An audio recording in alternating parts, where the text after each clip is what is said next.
tosekanaki na mosolo ya mboka Congo ekoki tofungwani misolelo. Abonnez-vous sur notre chaîne, cliquez sur la cloche de notification pour ne rien rater de nos publications.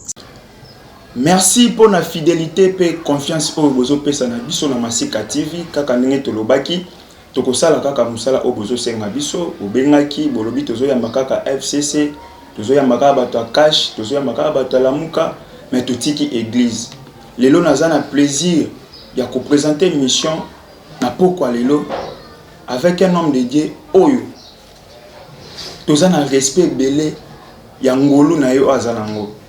Et par rapport à wana Masika TV akende ko kundola e boyebi ke aujourd'hui les pasteurs pour baloba balingi sukoloba na itando ikete to fournir ba effort et belé pour que to zwa lelo invité au tozo solola na pokwa lelo oyo nazo présenter binoye to yambi le révérend Jacques Kongolo oyo azali pasteur légal ya église temple de compassion et de réconciliation na ye na pokwa lelo to kobeta masolo comment l'église ndenge nini makambo église ezotambola na période ya confinement o église ezoleka ndenge nini et thème na biso o tokoki ko retenir na pokwa lelo tokosolola na l'homme de Dieu ezali l'église dans la politique ou la politique dans l'église.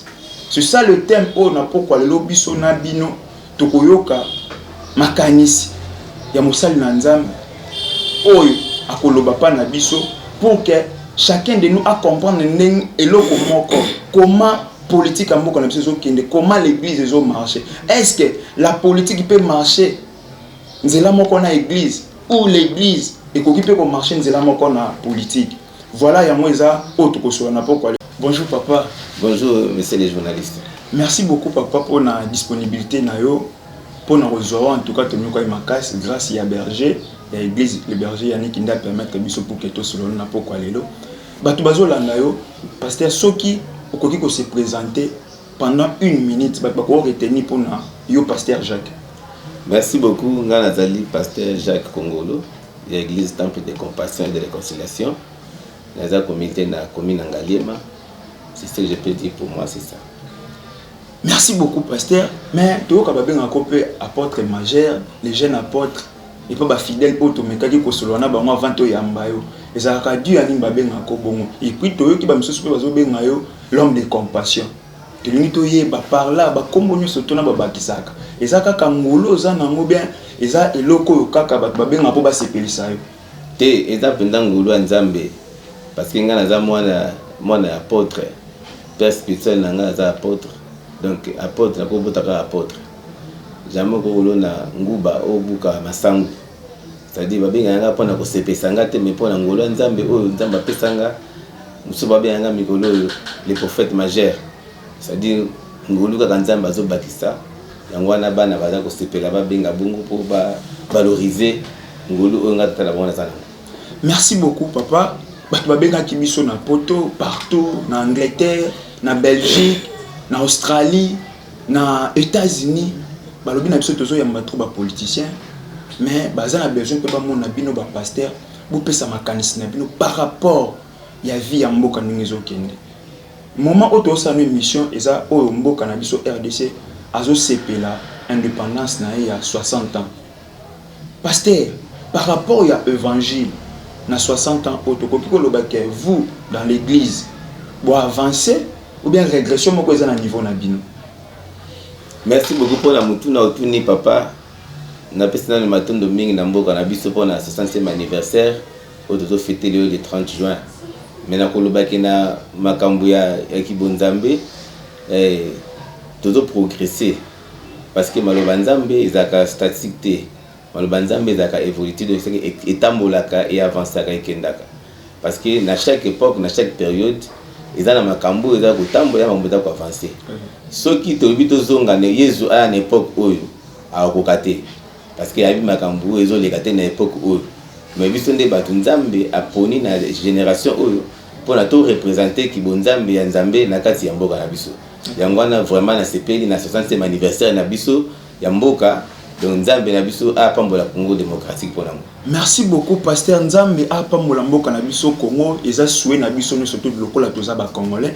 Voilà pourquoi na ebisi bino bandeko bozolanda biso bo s'abonner massivement na Masika TV parce que bo bandeko zoka be mission oyo bozo senga biso to sala to lobaki toza na contrat to signer ki biso na bino toza bana misala na bino mutu nyonso ndeko nyonso to mutu nyonso to bino bo sengi biso to lukela bino yeto ko sala effort ya ko luka bo senga ki pasteur lilo toza na pasteur Jacques. Papa, est-ce que aujourd'hui tu coquille quoi affirmer thèse au bazoloba l'église dans la politique ou la politique dans l'église? Nayebi par rapport à l'expérience aux anamona musala nzambe, est-ce que tu coquille koloba lelo que vous le pasteur vous vivez dans la politique ou la politique vit dans l'église? Merci beaucoup papa journaliste na Mutuno Tuni. Nandinga bosolo pasteur yako ko vivre na politique té. Ou bien na elobela malamu église et que vous na kati ya politique té parce que église eza au milieu du village. Na kati église na biso toza na bato FCC, toza na bato Lamuka, toza na bato ya cash. Siko ceux qui yo pasteur comme déjà na mutu ozaka mutu FCC, c'est que bato yi peso ya bato ya cash ya bango té, bato ya Lamuka po ya bango té, oza na parti pris. Or, un homme de Dieu, un véritable serviteur, il ne peut pas voir la coloration politique. Non. Parce que dans cette église, la démocratie n'est pas dans l'église. Il n'y a pas aussi les dictats dans l'église. Dans cette église, c'est la théocratie. Nous avons des gens qui ont kamba, gérer. Donc, jamais comme politique parce que c'est comme politique et qu'on lingomba. Autant que tu as cash, tu as FCC, tu as batala muka pe kona ba CPLT dozo kabola déjà mais nzambe na biso azana makambo wana te jamais pasteur akoza na kati ya politique pasteur aza batu o nzambe azo salela pona ko établir ba autorité politique so tayi na kati ya Bible kala batu bazo senga na musakoli bi musakoli tela biso mokonzo okamba biso soki musakoli azaki ya FCC au chamuta FCC mais musakoli fo azala mutu o aza neutre ana katikati pona ko sangisa ba opinion nyonso. Merci beaucoup papa, mais aujourd'hui par rapport il y a bandeko na yo ba pasteur ba apôtre ba évêque ils ont vite compris que pour que à vivre mieux il doit être en politique, il doit être dans la politique, il doit vivre dans la politique pour que azo moyen ya kosomba église batonga ya bien atambola pe na mituka bien. Est-ce que par rapport il y a des marches wana est-ce que bazo péché te na kati évangile na bango parce que lelo to moni ba pasteur ba collègue na ba pasteur oyo même sous baza proche ya pouvoir ba misusu baza proche ya opposition ba misusu pe batikali na kati ya société civile lokola yo poza le roi moko lokola pona bango est-ce que lelo sokolobi ba lobi que non to sélectionner 3 pasteurs na ngale mababa na kopesa ba pasteur misusu conseil ba ko solliciter yo pasteur Jacques babi pasteur Jacques toza na besoin opesa opinion na par rapport ya thèse wana lelo ba koko retenir nini vraiment pasteur akoki ko sala makambo ya boete musali ya nzambe nde na ota koloba kazali na kati ya milieu du village nde ba wana français musali ya nzambe akoki ko semele te na mamba politique pona alia parce que nzambe na biso aza o ayeba ko futa bi l'ouvrier mérite son salaire wana ko landa ngo pa ba politique te parce que mission na yo église to musali ya nzambe eza ya kokota na politique te eza ya kopona ba kondité eza nde ya kosakola sango malamu au Bible lobi ki prêcher l'évangile faites de toutes les nations mes disciples. Donc mission ya musali ya nzambe to mission ya église yango wana to tikalaka na kati ya mission na biso eza ya kote ya milimo po to gagner bokonza likolo yango Yesu alobi ke bokonzi nanga eza ya mabele te mais bokonzi nanga eza ya likolo parce que ba juif bazelaka un libérateur politique mais ya ki libérateur politique te ya zalaki nde libérateur alonga tunakata masumu po na bakende na bokonza likolo basala nzambe mingi lelo bazala kobunga makasi na koliaka mbonga ba politique na kopesa ndakisa moko ndiko na feu Daniel na kata Babylone azaki pembeni ya mokonzi azaki na kata pouvoir ya mokonzi mais abandai kolia biloko ya mokonzi te soki bapesi biloko ya kolia misuni ya za kolia bandunda pona nini pona abebisa a compromettre mission na été c'est que mission ya basali ya nzambe na minute oyo toza na kati ya mboka na biso eza ya koteya sango malamu ya kopanza sango malamu mpona koganye milimu epai ya nzambe non ya kokende pembeni ya mokonzi songolo bolia mbongo na ye bosala parce que na kolia mbongo na ye bokolwane bosolo te donc bosolo ekozala na kati ya minoko na biso te basali ya nzambe parce que soki ozolia mbongo na ye ata asali mabe maolobele mabe asali eza te obandaka kobetele maboko ozobeta milolo na kati ya ndako ya nzambe yango nde eloko ebomi église na kati ya mboka na biso. Merci beaucoup Pasteur Jacques oyo nazo rappeler bino na pokwa lelo Masika TV ayambi le révérend Jacques Kongolo oyo azali pasteur titulaire ya église temple de compassion et de réconciliation na ye nde tozomeka kokabola na ye émission na biso ya pokwa lelo soirée na biso ya pokwa lelo. Voilà pourquoi tozo continuer na kata masolo. Merci beaucoup papa. Coronavirus, aujourd'hui ça fait maintenant 4 mois. Église fonctionnelle se souhaitait pour la pandémie. Est-ce que tu as loba et le cause qui prévisible ou bien qui imprévisible? Merci papa, je ne sais pas na mutuna concernant maladie oyo eza ko sala rage na kata mukili mobimba. Na kata Bible, so to tangi Bible, so to zaba to Bible. Constitution mosala nzambe za Bible. C'est-à-dire na kata Bible ya balobi ki na Matthieu 24 ki tokoyoka basango, tokoyoka sango bitumba, tokomona nzala, tokomona ba malade. Mais yango ekozala suka te. Eza fin te, eza fin du monde te. C'est-à-dire que eza ba biloko oyo eza ko pesa biso bilembo. Ezali pete musoba ke eza kanda nzambe asiliki te, eza pe nzambe asiliki te. Mais eza ka ba signe ezo mabiso et la situation que Nathan Tokomi il faut ndako nzambe to bana nzambe to biso basali nzambe to sala keba eza temps au Biblia isakola déjà et donc wana to sengeli ko sala keba nango pona biso basali nzambe to situki nango te po Bible lobi ke to koyoka ba pandémie to komona banzala to koyoka ba guerre to koyoka makambo ndenge na ndenge mais yango ndete kenge et surprendre biso eza qui prévisible que bloc wana sone yokoma mais il a connu fin du monde. Mais papa, aujourd'hui il y a des pasteurs, des collègues na kati ya ministère oyo boso sala. Ba komi ko bete la moto ke bango baloba ki déjà que lo qu'on a fallait sala ma coronavirus au pona bango c'est quelque chose au déjà nzamba solo la ki na bango. Est-ce que tokoko loba te pourquoi parce que na hebité sur tokoko fungola moi brèche moko muke mission ya prophète parce que moi j'avais déjà prophétisé que coronavirus est causal là bah tu comment bête la moto le lokola yé déjà sur le qui n'a nzambe pona yango na habité par rapport wana ya ba affirmation na bango yo posa mosali na nzambe lokola bango nzambe pas lobela ko lokola bango est-ce que tokoki ko affirmer que baza na raison ko loba bongo ngana ko loba ki tokoki ko affirmer yango te parce que mutu moko te depuis to susaki mbulu eleki aleka ki netandoka loba ki maladie boye ko ya pe komo na ngo be boya totikali ko yoka yango te biso nyonso toki yango te mais ezokamusa bandeko koloba ki biso nzamba lobaki nzamba salaki c'est-à-dire que eza likambo ya kotuta na ngo tolo te isengeli sentinelle ou aza prophète asala musala na ye ya ki sentinelle malheureusement pour na biso tozwaki information wana te même na betandeki tolandaki te na ba radio ki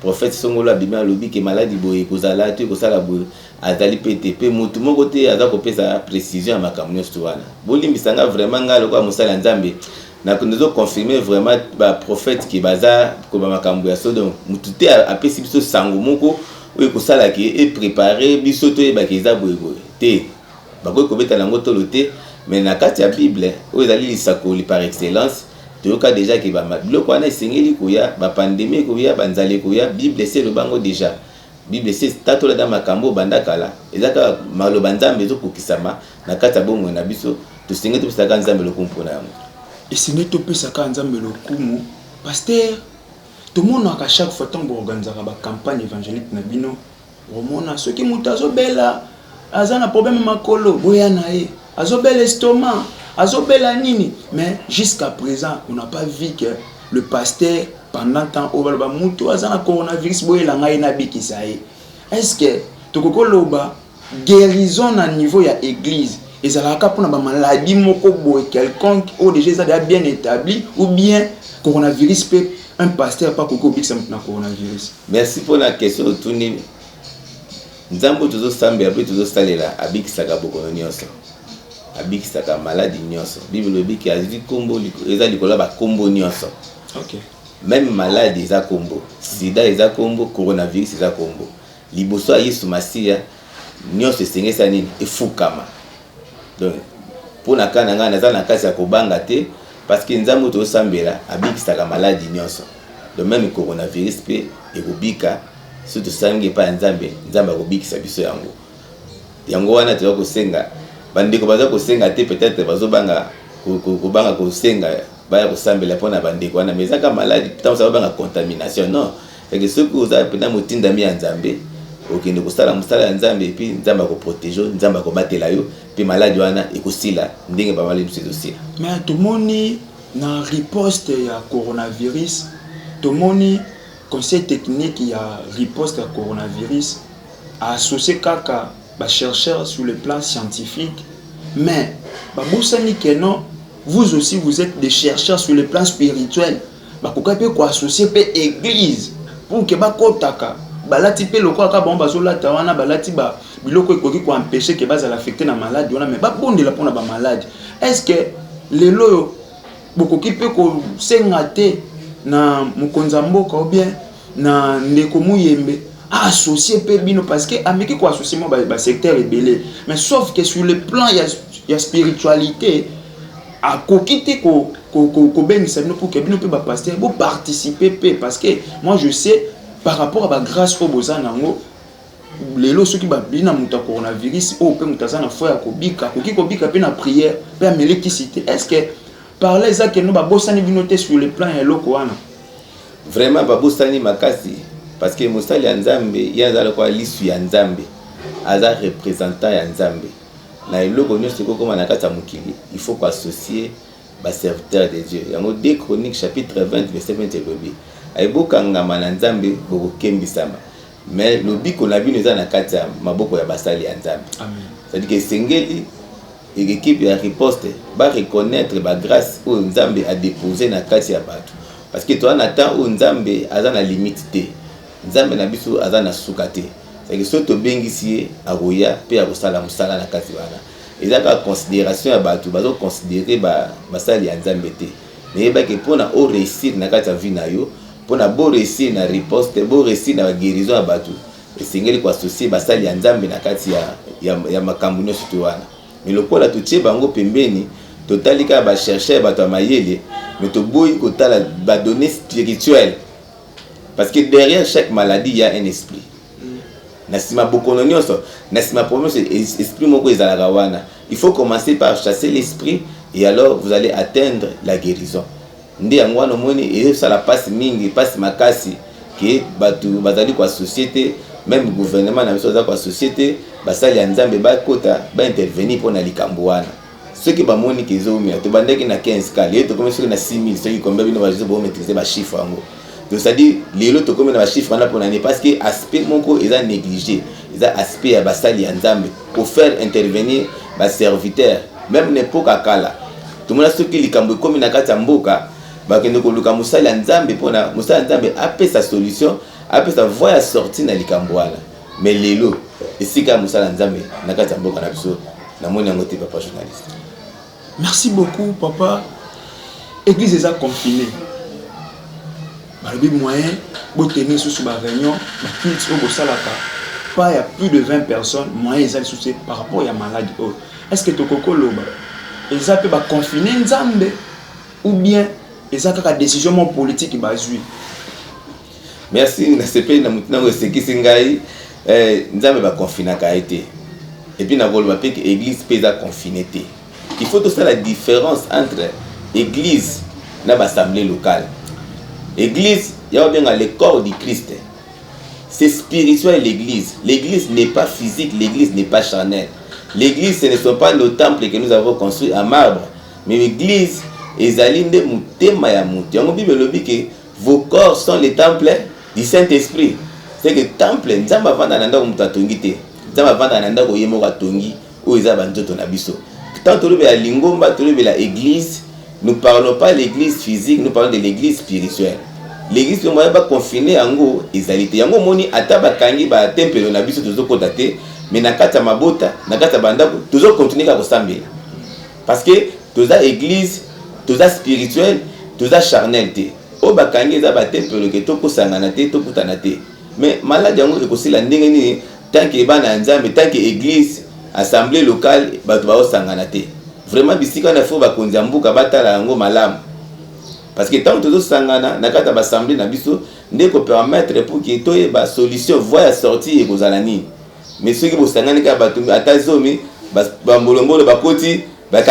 parce que vous savez, c'est-à-dire que l'église est dans la Seigneur na différencier. Dans l'église comme le corps du Christ, le temple est l'assemblée locale. Bisika o tozo kutana, tozo sambela pour la tobe et l'anzambe. L'assemblée locale de Bakangi, l'église est à Okangamate. L'église doit continuer à fonctionner pour la carte à pour la mission à Banda, toujours continuer à s'embellir. Merci beaucoup. Kaka ndenge na yesa kibino, masolo na masika TV ezoni déjà l'auto yambaki le révérend Jacques Kongolo Azali pasteur légal de l'église temple de compassion et de réconciliation. Na yene tozo betama solo. Voilà pourquoi pour que bolanda émission au bien nazo senga na bino bandeko bozotala biso.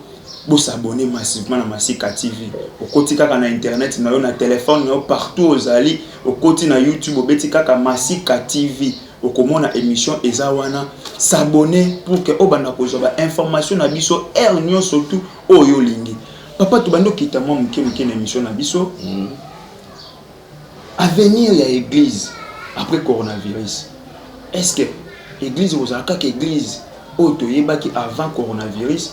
Ou bien l'église est changée parce que batuba lobby au fur et à mesure tous autres qui ne peuvent pas s'embêter avec nous sur lembi na bango déjà pour na yo pasteur Jacques et le connu ko ça peuple de Dieu oh babani déjà pour lembi té nazo ça peuple de Dieu qui écoute après coronavirus écoute église est commandé matata de église est quoi na makasi moko batuba baza kondimate parce que coronavirus azo préparer biso na makambo toyoka na Bible makambo totanga makambo bateya biso. Il y a des années, tu dois comprendre que tu dois s'approcher vers la fin du temps. La fin du temps, tu dois s'approcher. C'est la fin du monde. Pour être ça que fin du temps, la fin du monde. C'est l'enlèvement de l'église. Nous avons informé Bananzambe sur Bazolanda qui n'a si maladie oyo. L'église est quoi na force nango makasi et ko sala musala parce que tu dois se préparer na ilo comme Songolo. Lelo ba meki sibiso ndenge l'église est kangami mais ezana ngonga te église est kangama. Ezangonga te ba pekisa to kosambela ezangonga te ba pekisa to ba kombo Yesu Masia parce que ngonga wana le comité pour église ezanano Saint-Esprit azana na kata mukili moyen bakanga biso munoko ezate c'est pourquoi na lobi après pandémie oyo église akwana makasi tokoteya masango malamu tokoteya mais eloko mona benda ka basala nzambe musala na biso ezaya kotondisa ba pays étranger te ki ya ko za visa ya koza mabota non musana biso ko gagner milimo pona tokende na enlèvement et pas nzambe tokende kokumisa nzambe yangwana après pandémie oyo makambo eko changer makambo changer tokozanga message à côté ya bana nzambe tende bato ba kanisa ke tokozanga message à côté ya tokoteya lisusu tete parce que message na bino ba pasteur ezaka toujours mbongo mais yangona zobisa ba collègue nanga ba pasteur ki totika message ya mbongo. Message à Malam Mozali repentant, Bible que chercher premièrement le royaume et la justice de Dieu. Mbongo, Moussala, voyage, Libala. Et après comme Matabis, on t'a par rapport à salut et conséquences Nabiso. Et c'est notre revoir Maté à Nabiso. Totika ba slogan, toteya batu sango Malam Yesu Masia parce que mission il y a église ndiangwana, c'est d'annoncer l'évangile, de faire les nations les disciples de Dieu. C'est ça la mission de l'église. C'est ça la mission de l'homme des dieux. Donc sortons dans la parole moko ya ko sepe ça la bato. Au lieu de faire un message, il y a un massage. Ko pesa un massage té. Pesa des messages pour que ba nzamba basa nini babika. Après coronavirus, message eza makaski to senge to bongo la mutema to kangama na nzambe to landa eti na suka pona vie na biso to moni awa na ndeko journaliste na maladie oyo na batambongo na babola biso dans la même état. Toujours qu'il y a une alimentation, toujours quand tu as gombé, votre foulon, lundi, toujours ça, les lots, monter, tout ça bloqué. C'est pour dire que ils ont un mouton qui va bloquer à tes akanzambe. Amen. Donc, ça va bloquer à tes. c'est-à-dire que nzambe atikali nzambe yenda azali mokonzi ya milimo nyonso yango wana bike après coronavirus tokoteya liloba nzambe pour te préparer bana nzambe na raconte na tata na bango na mapata. Merci beaucoup papa, to komi pratiquement na fin ya émission na biso. Pasteur, question moko yelinga na mutu na nina tuna yo. Est-ce que sur le plan financier peut vous confiné? Parce que les collègues sont vraiment tei boimba moka tini mbongo na M-Pesa. Est-ce que na compassion peut bana bati na mbongo na M-Pesa na Tigo Cash? Donc vraiment na lobi que finance ya basala nzambe ko jamais confiné parce que toujours dépendre na mututé, toujours dépendre na système té, toujours dépendre pe na régime té. Yango no moni définition à église, balobi église ngelo ba ecclesia. Église avec ngelo ba bato ba vivre hors de. C'est que dans un système où bato ba vivre na ngome, musala nzambe ko vivre na kata système té, a vivre libanda système. Mais ezo ka musangai bato oyo baza kozwa mabonza na M-Pesa na Orange Money na nini bamemaka libonza likolo etumbelo na habité tango tembongo na Orange Money eza etumbelo na bino to eza nini te. Cela veut dire que musala nzambe ako vivre na o nzambe akani apesa ye même ata opesi Orange Money te opesi Airtel Money te nzambe na aosimba kaka peuple posani pona akanisa yo. Parce que j'attends ozo babongo parce que yo totali to epa na yo to moni que ozo vivre vraiment mieux ya mozo babongo eza na bandeko no mususu vraiment soki évangile te moya bi que ça te pasteur au moni que tant ozo babongo ko décourager bandeko mususu bazo sunga ba pasteur na loko wana eloko na sepeli que apôtre Paul alobai que nazobika kana obo opesanga te mais naza faiseur de tente. Même l'apôtre Paul était un faiseur de tente. C'est que ceux qui libonza yete, ceux qui disent mais offrande yete, agendo ko sala batante na ye, ateka asanini azambonga ko vivre nango. Même atoza musala nzambe, n'empêche que o sala musala. Yo ko vanda ka te ko vanda ko zela ka bana nzambe, ce que tant coronavirus aye, yo lobi ki nzamba lebela ki, c'est ko préparer la provision. C'est ko préparer provision. O zambongo na mpesa ndenge nini.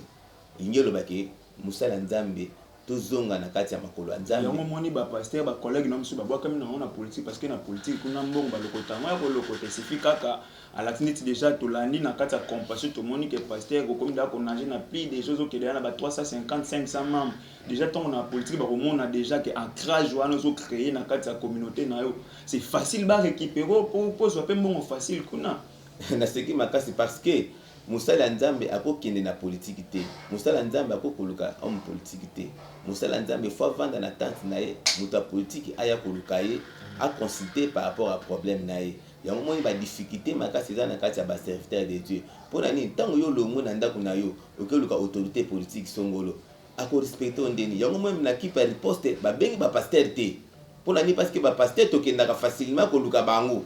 Or musala nzambe o aza na appel ya nzambe Élisée exemple ya Élisée na kata Israël roi atindi intendant tout na Élisée est-ce que Élisée amanda sala bilanga pona mboka mais parce que azaki musali ya nzambe aza na eloko ya nzambe na respect ya eloko ya nzambe aza nango esengeli roi atika kiti na ye aya koluka musali ya nzambe yango moni respect ezalaki na époque wana mais na époque na biso ba pasteur tema nzala eleki musala ezali te avanda na zarabe mabonza na kati ya Orange Money atiki bonga na ya ki pasteur atiki cher akeko local homme politique par là au vandi pe na salle d'audience bandi ko zela zati na 22h30 bayambio après bolier lisusu tant bolier wana comme ro baliaki eza soni pona Congo eza soni pona basali ya nzambe pasteur Jacques to komi na suka ya émission na biso mais oko excuser biso na question oyo to koki ko bomba ngote to meki ko tala ipa bandimi na yo témoignage moko bazolo ba ke pasteur Jacques même si Kazana bisoté, si Kazana photo, il y a bonne les photos, photo,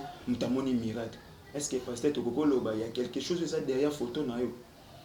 Te, le kama beza na sima photo nanga te po naza musali ya nzambe. Ça dit que nazo me manzambe na kati nanga. Même image nanga soko salela ngo nzamba ko bikisa yo. Pe nazo ndima gende ngozo landa na poko ya lelo to na tongo ya lelo ngongano so yo place yo zali olandi biso. Tika te nzambe nanga a visiter bo moina yo. Amen. Image kako ozotala déjà soko zana kondima ozana maladie moko cancer di saba maladie ba kombo minene na ina biso ke ezaka na mutu moko ozana kombo eliki ba kombo nyoso eza Yesu Masia. Amen. Atuza na cancer de sein, cancer de col utérus, de tout ça nzambe na biso akobikisa ngo parce que il a reçu les noms qui est élevé au-dessus de tous les noms. Amen. C'est pourquoi na doté on a biso que zana na respect ndeko nanga Michel et pakolami ozo respecter te e kopambola ote. pour photo wana esala action na kati ya via mutu esengeli oyo banda ko respecter onction ya mutu wana ntango ozo respecter yango c'est alors que okomona oyo ozoluka mais eloko ya mabe to eloko moko ya molili ezali te nzambe na biso aza monene aza nzambe ordinaire aza nzambe ya extraordinaire yango wana nalobi ke nzambe na biso ata na image akobikisa yo akotombola yo akopambola yo akopesa nyonso eza nango besoin.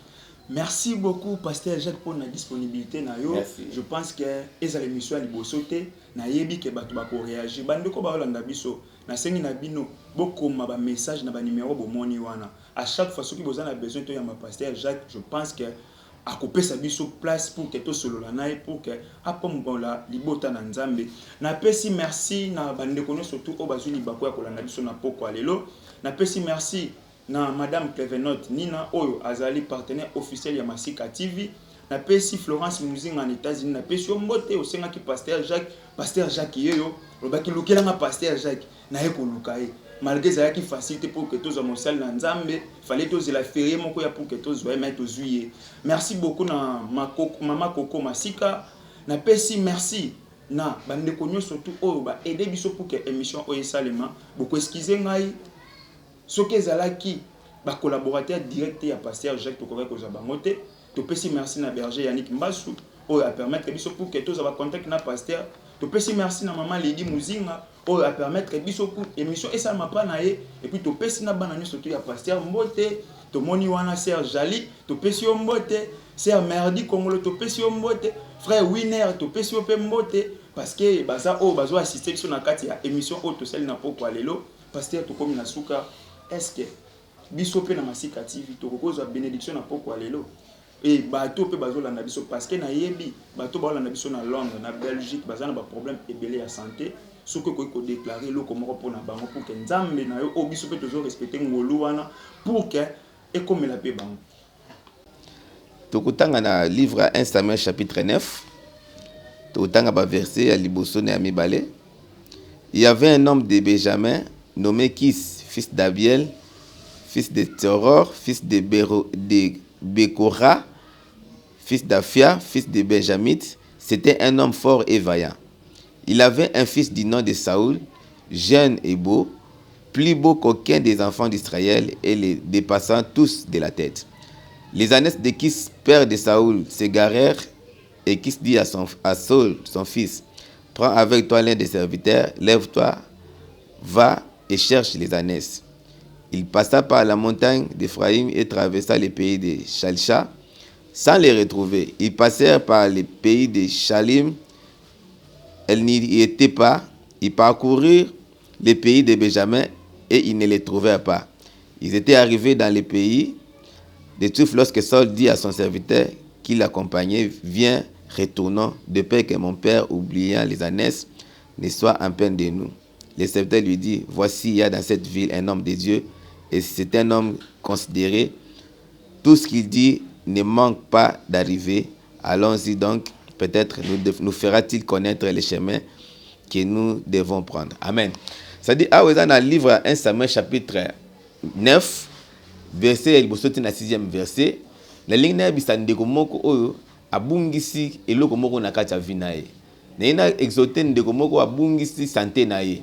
Ozana malade, ils ont dérangé vie na yo. Ozana chômage, ils ont dérangé vie na yo. Ozana blocage, ils ont dérangé vie na yo. Na ligne na biso liloba oyo na poko lelo pona so ke tuzana pembeni na biso mutu moko aza capable de changer condition vie na biso.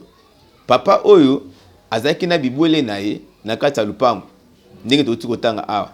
Bibwele sali ebungi. Aponika mwa ne moko azaki kitoko, elenge mobali kitoko abi mutu moko takane na kati ya beauté. Abizwa musali bokende koluka. Babimi po bakende koluka, ba anes o ebungaki. Mena okende koluka ba anes ebungaki, nzambe pe azaki na problème. So pe singa men place ovandi na bakse eloko moko. Ça dit que bake koluka ba anes ebungaki, bake babandi ko tambola batamboli kaka ndenge poso tamboli na maladi na yo. Oso tamboli oyo kana na Kingasani, oyo kana Londres, oyo kana États-Unis, mutu moko abimi oza s'empresser à kokende.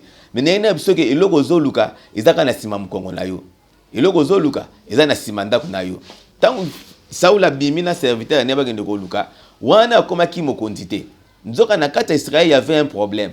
Samuel azaki juge a établi qui bana na ye mais makambana banda ko sala et banda ko kukana tena o papa banda ko sala directement peuple a baluki a sengi na 1 Samuel 8 peuple a lobi pone la biso mokonzi moko tila biso mokonzi on a lobaki na émission lekeke donc mosali nzamba za muto fo bato ba consultaka aza muto fo pesaka bato solution directement akepa nzambe nzambe na lingi peuple a sengi mutu nzoka muto tango peuple a sengaki nzamba monaki nde Saoul mais nzamba profiter na sima bibolo ebungaki pour que Saoul asa nini azwa ebongaki bokonzi kibokonzi bawelaka yango te tika nzamba chayo musala bawelaka te tika nzamba pesa yo libala bawelaka te tika nzamba pesa yo Saoul tango abimi ake ayebaki te kazangi na likambo Saoul ake koluka bampate batamboli mpate monani te na kota suka alembika ndenge po lembaka abite to suka na biso awa tozonga de père que papa ata na mawa na biso oliaza na mabibwele